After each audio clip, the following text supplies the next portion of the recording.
So, you want to know what your Ford's VIN really means? Well, let's break it down. All right, let's dive in. Your Ford has a whole story locked inside that 17-character VIN. That number is basically the key to its history, and we're going to show you how to use it. Yeah, think of it like your car's DNA.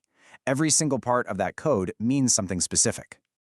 Okay, let's use a real Ford VIN as an example and just break it down piece by piece. First up, those first 3 digits. For this one, 1FM means it's a Ford from the USA.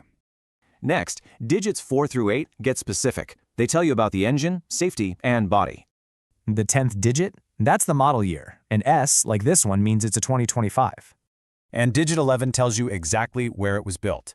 L means the Michigan assembly plant. And finally, those last 6 digits, that's your car's unique serial number, right off the line. So here's a quick cheat sheet of that whole structure. Pretty cool, right? But the VIN is more than just specs. It also helps you find some really key documents. So you've got the build sheet versus the window sticker. One's for the factory, one's for you. Want that factory build sheet? It's actually super easy. Just follow these 3 simple steps. The window sticker, though, that's what you would have seen on the car at the dealership. But what if you don't know the VIN?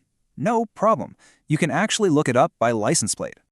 There are tools online where you just pop in the plate number and state to get the VIN. And once you have the VIN, you can check your Ford's current market value. Super useful. Sites like KBB or Carfax use that exact VIN to give you a really accurate value. So there you have it. That 17-digit code unlocks your car's whole story and its current value. So now that you know how to decode it, what secrets is your car hiding?